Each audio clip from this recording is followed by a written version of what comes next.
Okay. ¿Se va a armar o no se va a armar la carnita asada? ¿Sí o no? ¿Sí o qué? ¿Sí o qué? Vamos a darle. Mira.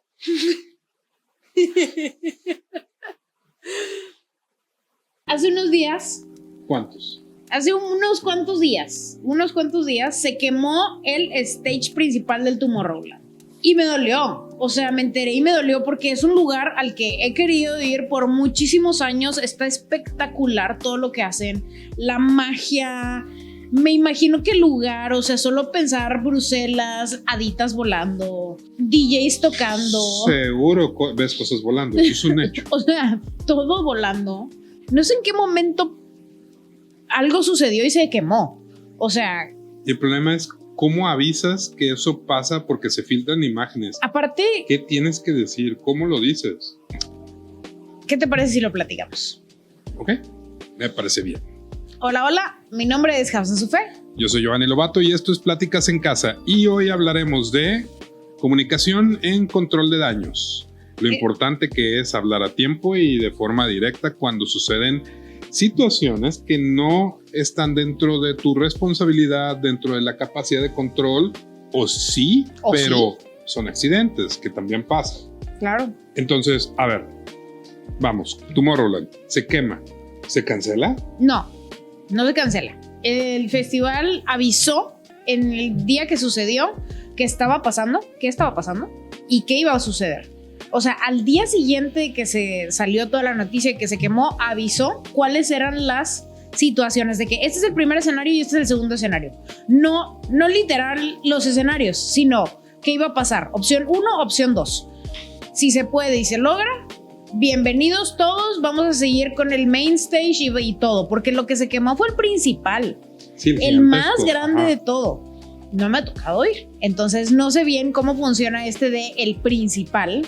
¿Qué tan grande es? Pues digo, puedes ver lo he visto en YouTube, ¿verdad? Ajá, ver los monitos y ves la cosa gigantesca es grandísimo. Pero tengo entendido que tienen como un espacio en donde la gente se duerme, que se llama campsite. Sí, pero eso está al lado. Y es al lado. Ajá. Y eso empieza desde tantito antes de que inicie. O sea, no lo abren el viernes, que normalmente es viernes, sábado, domingo. Lo abren el jueves. Puedes entrar, empezar a armar tu tienda, tu concepto, jijiji, jajaja, y al día siguiente ya empieza todo el proceso del concierto. No cerraron y esa era la opción. Festival, chavos, es festival. ¿Cómo? ¿Concierto? Perdón. Pero creo que el control de daños que llevaron en este proceso estuvo súper bien tratado. O sea, yo estuve viendo en redes sociales cómo hacían las publicaciones, cómo se acercaban, cómo en todos sus diferentes medios, cómo se acercaron para decir de la manera más objetiva, de la más seria, con el corazón en la mano, y se veía que lo decían de esa forma, y de la misma forma la gente respondió bien padre. Es que imagínate, tienes personas de todo el mundo que llevan algunos un año desde la edición anterior, claro. Algunos toda su vida queriendo ir. El boleto no es nada barato. Nada. El llegar ahí y pagar la estadía ahí no es nada barato. Y a final de cuentas vas a divertirte. Entonces estás esperando eso y que de pronto te digan eso. Te encuentras en una situación bien complicada. O sea, reaccionas positivo, reaccionas negativo, te enojas, te conformas. O sea, Pero, ¿sabes qué? Lo que se me hizo bien padre es realmente la calidad de las personas que respondieron, porque la mayoría era como, a ver, Tomorrowland empezó hace 20 y tantos años siendo un lugar enorme en donde había grandes bocinas, donde había un concepto, donde había una idea, y podemos regresar a eso. O sea, queremos bocinas, queremos una tornamesa y queremos DJs que nos estén tocando la música. No pasa nada. Todos empezaron de una manera muy, regresemos a lo que éramos y no pasa nada. O sea, yo creo que el control de daños que llevaron y el proceso de información tan rápida que llevaron hizo que la gente no se enojara y que más bien todo lo contrario saliera la parte humana. Fíjate lo importante que es comunicarlo y de forma honesta y directa. En cambio... Uy. A ver. ¿Cuál vas a sacar? Es que, en Latinoamérica hay muchísimos, pero hubo un caso en un palenque hace no tanto tiempo, donde se prohibieron ciertos tipos de canciones. Ah, sí. Porque tenían que ver con vinculaciones de delincuentes, con enaltecer la vida de ciertas personas. Creo yo que ahí el error fue antes de empezar el concierto, cuando la gente estaba un poco más sobria, un poco, porque ya también llevaban horas en el recinto, había previos, los que abren, etcétera, de avisar. De que no se va a poder hacer esto. Hacerlo directo. O claro. sea, el decir, a ver, esto es lo que a mí me gusta, yo los entiendo, yo sé que lo quieren, ustedes son lo principal para mí, pero en esta ocasión, claro, por seguridad, por mil cosas. Les pido comprensión, haré lo mejor que pueda, trataré de cantar de la mejor manera, entregaré todo, pero les pido me entiendan que esas canciones no las puedo tocar. Todo hubiera cambiado. En cambio, no dijo nada, se arrancó, tocó, y cuando le empezaron a pedir y las empezó canciones, la presión, ¿qué hizo? Híjole, no puedo tocarlo porque no me dejan. Acaba el concierto. Claro. Destrozaron el lugar, destrozaron el equipo, la gente enojada, la gente molesta. ¿Tenían razón o no? El problema es que el alcohol, la emoción, las ganas de disfrutar, pues obviamente les ganó y terminó sucediendo eso. Entonces, ese es un gran ejemplo de cómo puedes anticipar, principalmente, puedes anticipar que va a haber un problema o que va a haber una situación hablando y siendo claro de qué va a pasar. Claro, y creo que ese es el proceso del control de daños. Hay muchas veces que suceden problemas que no son tan grandes como para hacerlo, para salir con una nota. Pero cuando ya tienes cierto nivel de alcance, creo que sí o sí tienes que hacerlo anticipándote a los posibles problemas que van a surgir, porque van a surgir. Claro. ¿Cómo saberlo? Y ahí sí es pregunta. ¿Cómo saber cómo mides ese daño? Tiene que ser, es algo tan medible. Sí. Ok. ¿Cómo mides ese daño? Bueno, tienes que contratarnos para que hagamos listening social. Muy bien ahí. No, existen herramientas, existen plataformas en donde tú puedes hacer, se le llama listening, que es una escucha. Básicamente esa es una forma profesional de hacerlo. Estar monitoreando a través de aplicaciones, a través de softwares, lo que se dice. El nivel de repercusión que puede llegar a pasar de X o Y. Pero en una situación como la del palenque que acabas de decir, o sea, es porque conoces a tu público. Claro. O sea, ¿cómo es que alguien no se anticipó conociendo a su público de dónde estuvo el error? Mira. Y cómo pueden marcas y también branding de personas anticiparse a ese tipo de cosas. Hay lugares del mundo donde tienen protocolos mucho más estructurados. En Latinoamérica somos un poco más, no quisiera decir improvisados, pero vamos a llamarlo como acá, del Cora. Somos muy reactivos y somos muy de saber medir las emociones y entender si va a suceder o no, pero a veces se va, a veces te sale bien, a veces te sale muy mal. Entonces, ¿qué haber hecho en una situación así?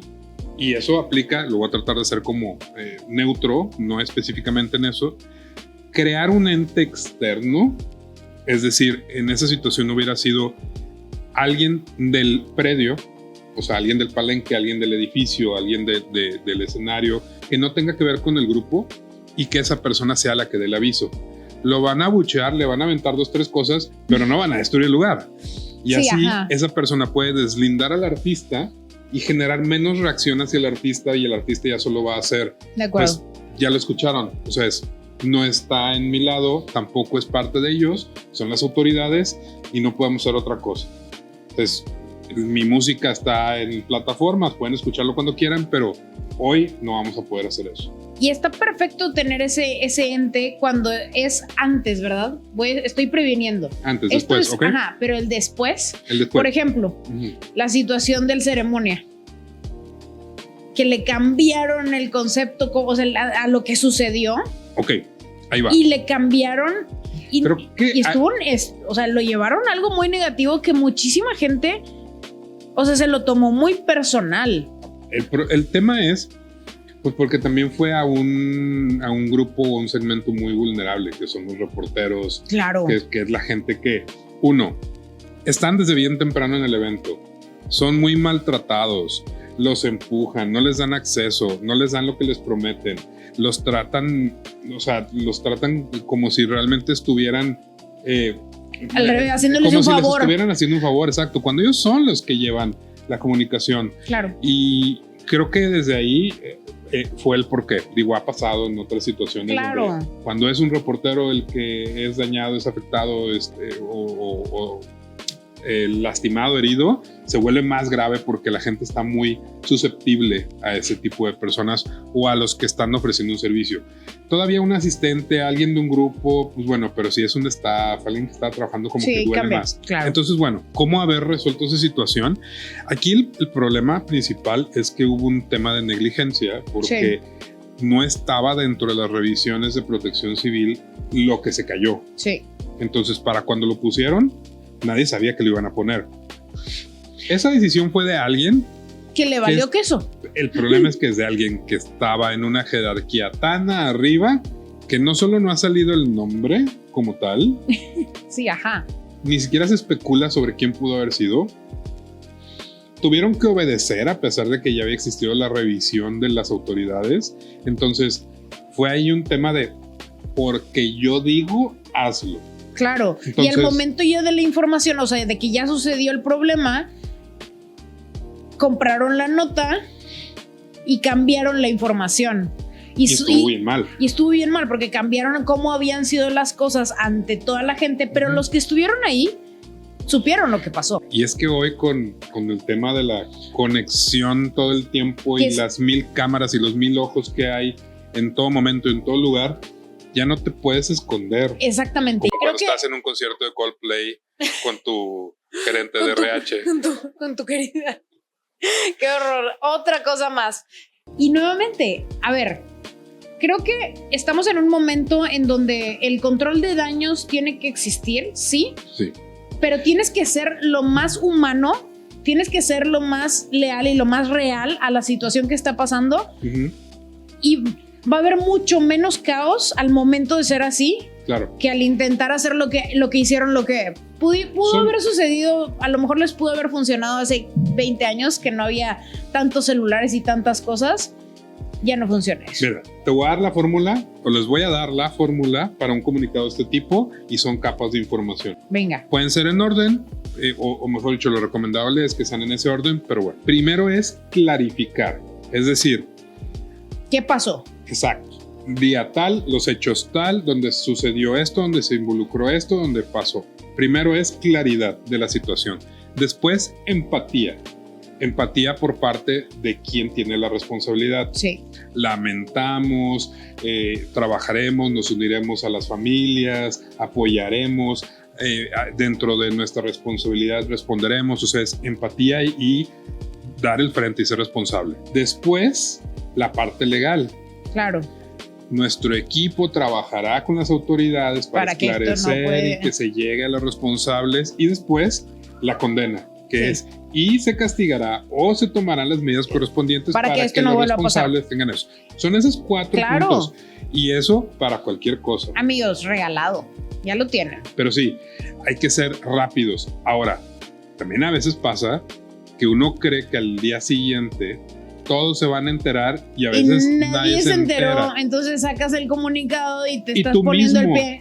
Exacto. El efecto Streisand, de verdad, voy a hacerlo mostrar más, aunque quiero esconderlo, pero lo muestro más. Tal cual. Pues. Entonces hay que estar monitoreando y por eso siempre es importante como marca tener a un responsable de comunicación o una agencia de marketing o alguien que tenga el conocimiento suficiente para evaluar que la situación tiene que ser atacada por un tema de control de daños o esperar, o sea, literal, al estilo Mel Gibson, esperar y tomar en cuenta el momento en el que haya que actuar. Pero eso sí, si te la gana, si te esperas te la estás de más, jugando, el hold tiene un tiempo límite, porque si no, pum, ya caíste del otro lado. Sí, hoy, ¿cuáles son los temas que hay que monitorear? Obviamente los hashtags en todas las plataformas. Influencers. Todos sabemos como marca que hay personas que nada más están viendo en qué nos equivocamos o qué es lo que hace mal la marca para poder estar indicando. Entonces hay que estar monitoreando a los detractores o a los que sabemos que están. A la competencia también. Porque van a querer encontrar una fallita para... Y a los medios que tienen que ver con tu Nicho. con tu área, con tu nicho, exacto. Después, obviamente, ya empiezas a medir si alguien por ahí filtró y sale. Normalmente, siempre lo publica un medio independiente antes que uno oficial. Siempre hay alguien que está vivo y que está en el lugar y que toma fotos y que hace la nota, pero casi siempre son independientes los que se adelantan. Entonces, ese es tu semáforo. Si al independiente le caen 50 comentarios, no digas nada, espérate, se va a pagar. Pero si a ese medio le caen 300 comentarios, haz tu comunicado, hazlo inmediatamente y prepara el qué vas a decir, y también se le tiene que dar, no un guión, pero sí una lista de respuestas posibles a las personas que la prensa y los medios van a buscar, porque van a buscar al director de comunicación, van a buscar al director de marketing, van a buscar al director de RH, van a buscar a las personas que son públicas. Y si esas personas no tienen la información necesaria, que ya lo vimos ahorita, van a quedar peor. Pasa. Pueden hacer un comentario que genere más problema que lo que está resolviendo. Y aquí no estamos tratando de esconder o apagar nada, estamos tratando de cuidar los intereses de ambas partes, tanto que la gente esté enterada de forma coherente, de forma responsable, mejor dicho, y clara, y que la marca sea coherente y cuide sus valores, cuide a su equipo, a su gente principalmente, y pueda tener esta vinculación con la gente. Creo que queda sumamente claro los procesos que debemos de llevar. Tenemos muchos ejemplos y podríamos seguir hablando de todo eso, pero creo que ya quedó muy claro cuándo reaccionar y cuándo no reaccionar. Pudimos haber hecho un episodio completo del accidente o la situación. La verdad es que sí, del Costco. Bueno, eso es otra cosa, pero creo que para la próxima. Eso lo dejaremos para la próxima. Bueno, pues muchas gracias. Mi nombre es Hamza Sufer. Yo soy Giovanni Lobato. Esto fue Pláticas en Casa. Recuerden suscribirse, campanita. Nos vemos. Bye bye.